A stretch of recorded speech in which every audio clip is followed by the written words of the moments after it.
Papa B, you are being charged with the following violations against the policies enforced by the Foundation. Modifying SCP-079 so it talks like the computer from Courage the Cowardly Dog without authorization. Okay, so we rehearse this. Help, my elderly grandparents are being attacked by Bigfoot. What should I do? I'm not saying it. Say it or I'll spill hot coffee all over your fucking keyboard. You twit.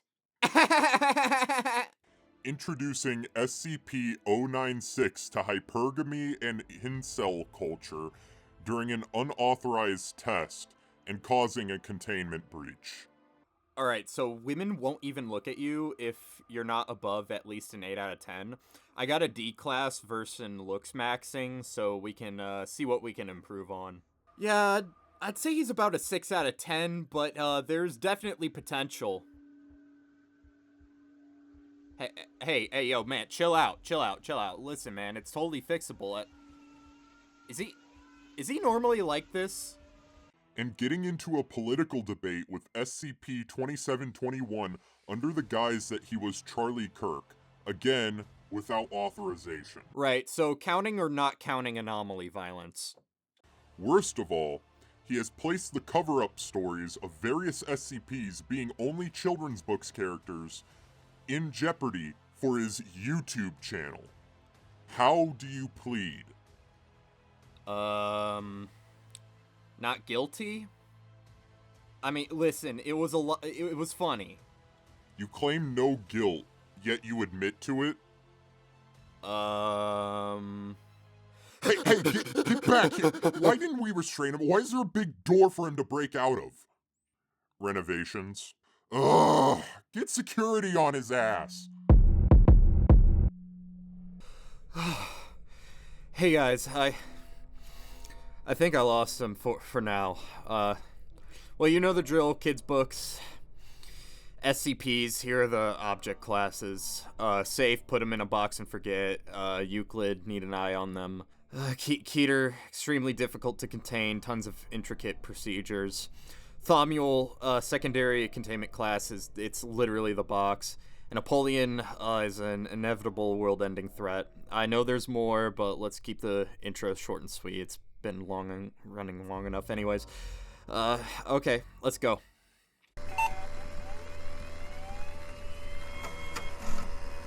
SCP-X10 is a small piece of chewing gum branded Willy Wonka's 3-course meal gum. The gum contains 665 calories and is said to taste like sweetened beef with a hint of tomato. Subjects who have ingested SCP-X10 have noted a decreased appetite and a feeling of fullness. Some pieces of SCP-X10 have been deemed unrefined after closer examination. These pieces are to be contained in a separate container and labeled properly. Upon consumption of an unrefined piece of SCP-X10, a subject may experience intense bloating to the point of deforming the subject's midsection. Their skin will start to produce potassium perganate. Perganate? Oh no, keep it in, it's funny. Creating a purple appearance. Due to the amount produced, a subject will be expected to die from potassium perganate poisoning unless proper medical aid is provided. SCP-X10 was recovered from Wales after reports of dead purple bodies littering alleyways of the area. SCP-X10 is stored at Site-400 and is said to be kept in a standard anomalous item locker. Only Level 2 authorization is required to gain access. A lot of people have requested something from Willy Wonka, so here it is. Again, we're starting small here, and I think it's pretty obvious what object class this would be. Object class, safe. I mean, guys, it's a few sticks of gum, that's it. Refined sticks also tend to have a pretty mediocre effect, just filling you up enough to get a 3-course meal out of it. The only real danger here is the unrefined sticks, and even then, just don't eat them. Now let's take a look at another anomaly that can subject you to an even worse fate than just turning into a blueberry.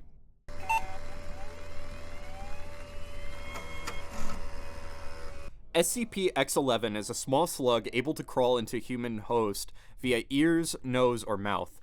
Once inside a subject, SCP-X10 will make its way to the brain and burrow itself in before attaching itself to the frontal lobe. Once attached, SCP-X10 will hijack its host's speech and motor functions within early stages. As a parasitic infection progresses, SCP-X11 can shapeshift a human host's body into an animal or being they had recently touched. SCP-X11 was captured in United States after reports of violent interactions with local teenagers from multiple adults, a group of which is being kept an eye on for suspicion of being anomalies themselves. Okay, so forgive me if I got some information wrong because most of it came from reading Wikipedia articles and watching YouTube videos. I have never read Animorphs as a kid, but of course, I remember seeing the wild fucking book covers. Those were pure art. That being said, what the fuck was I missing? Because from my research, Animorphs looked awesome. It wasn't just kids running around solving mysteries that just so happened to have the power to turn into animals like I thought it was. It was an intergalactic political soap opera about a bunch of teenagers being roped into a fucking proxy war between a faction of centaur slug people and, well, the Yeerks. Also, broccoli is an alien plant brought to Earth. But, so where would the Yeerks rank? Well, they are definitely tricky to detect and contain, since, in the very first book, it is revealed that the Yeerks have already infected a good portion of the human population. The only way to reliably find out if someone is infected with a Yeerk is through high-tech solutions. The most you just have to guess just from their changes in behavior. So, yeah, they are really tough to contain. Object class, Keter. Now, let's get to something a little less threatening.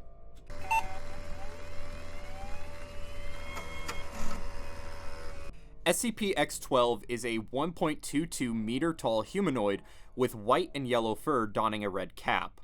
SCP-X12 has similar abilities as SCP-XX3, the Cat in the Hat, but for no need for preconditions to enter a home, other than needing at least one subject to be at the property, making his appearance seemingly random.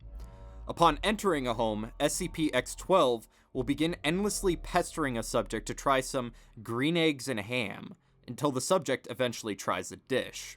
Once consumed, a subject will express joy from how good the dish is, praising SCP-X12, in which it will leave the home. The eggs and ham itself do not hold any anomalous properties, and its color comes from standard green food dye being injected into the yolk and glazing the ham. Sam-I-Am, as said in documentation, has very similar abilities to an entry previously covered in the series, the Cat in the Hat, just without the property damage and targeting kids. Guy-I-Am does seem to be a fully grown adult after all. Sam-I-Am isn't a particularly dangerous entity, but his home invasion tendencies and odd appearance does make him a notable entity. He could just be a weird-looking guy since Guy-I-Am does seem to be the same species, but with no teleportation powers, or either of them having teleportation powers explicitly confirmed in the original story. He is a humanoid SCP, making him unpredictable. But with his Cat in the Hat-like abilities, I think it's only consistent to put him in Keter. The next entry is a little bit more bizarre.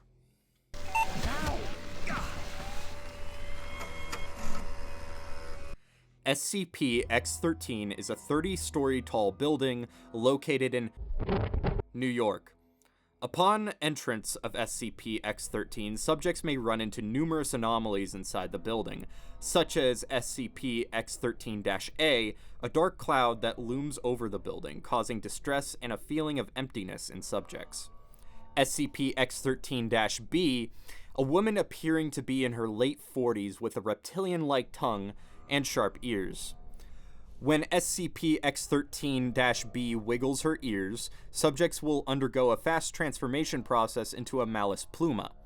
The school staff, other than specific anomalies, exhibit odd behaviors, such as the principal, who dictates and enforces strange and bizarre rules, such as the banning of innocuous words, such as door. Staff are instructed to follow these rules to the best of their ability.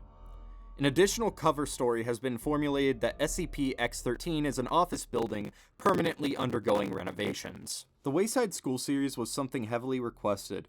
However, the object class stumped me a bit because there are conflicting reports as to where it's actually located. I only put it in New York since that's where the author Louis Sinclair comes from, but whether it's inner city, suburban, or rural, that has conflicting reports.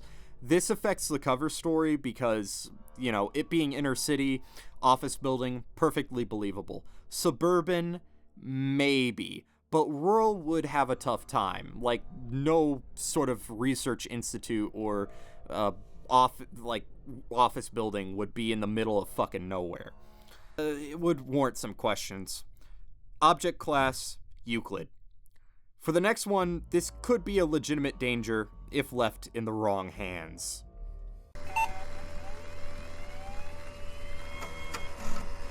SCP-X14 is a violet crayon. When a subject draws with SCP-X14 on any surface, the drawing will take on a life of its own, acting and functioning as whatever was drawn with it, but still retaining its purple hue. SCP-X14 does not seem to wear down at all, much like a normal crayon would, making its use seemingly endless. The object was recovered following reports of purple wildlife on the outskirts of... It is now contained in an anomalous item locker at Site-169. So the purple crayon is another requested topic that's an extremely powerful item, possibly able to create anything if drawn. So, where does it rank? Well, at the end of the day, it's just a purple crayon, you guys. Just throw it in a locker and forget it. Object class, safe. A little bit more of a chill conclusion to this entry. So if you liked what you saw, don't forget to like and subscribe. And if you eat your broccoli, don't forget to hype the video. And I'll see you in the next one. Bye.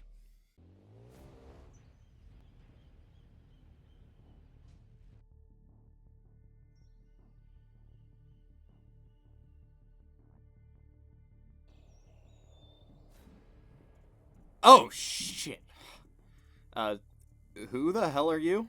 You know damn well who I am. You think you can just outrun the O5 Council like that? Well, I did. It was pretty easy, too. Those guys are idiots. Your behavior has been... bizarre. So what's your true allegiance? The Chaos Insurgency? The World Occult Coalition? Your payroll at the Foundation was high, so of course, you wouldn't leak Foundation documents for the sake of a few $100s of ad revenue on a minuscule YouTube channel. Minuscule now, but I have my hopes. Are you seriously suggesting to me that you would risk your life and safety for internet clout and fame? It's not about the fame, sir. It's part of it, but not the whole story. Means to an end. Then what is this about? I can explain a bit more. Coffee? Fine. Make it black. You ever want something you can't get through the easiest method possible? Who doesn't, Mr. B? I couldn't throw money at it. As little of it I had. I couldn't stick to the lol cow stuff because, well, that may have ruined the whole thing. What are you getting at, Papa B? What I am getting at is something many men have wanted, but went the entirely wrong way of getting it. I feel bad that I have to be so vague about it, because I'm nowhere near the size I need to be at, nowhere near the notoriety, yet, unless they like and subscribe. Okay, so, this is about stupid fame. As I said, Agent, a means to an end. I don't really like coffee anymore. I haven't drank it in months. I usually stick to Dubby. It's done wonders for my health. Use code PAPA-B, by the way. I guess the machine is just for this moment. Exactly, as well as a few other things. Ricing makes a really good way of cleaning dishes, especially once you bought them from the store.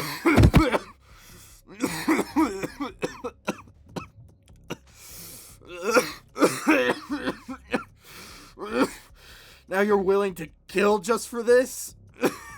Anything, really. It's something I haven't gotten in a long time, and hey, it makes you a fool. After all this effort, there's no guarantee I'll get it. Hell, I may even become a lolcow myself. You're a fucking idiot. Maybe I am. Maybe I am.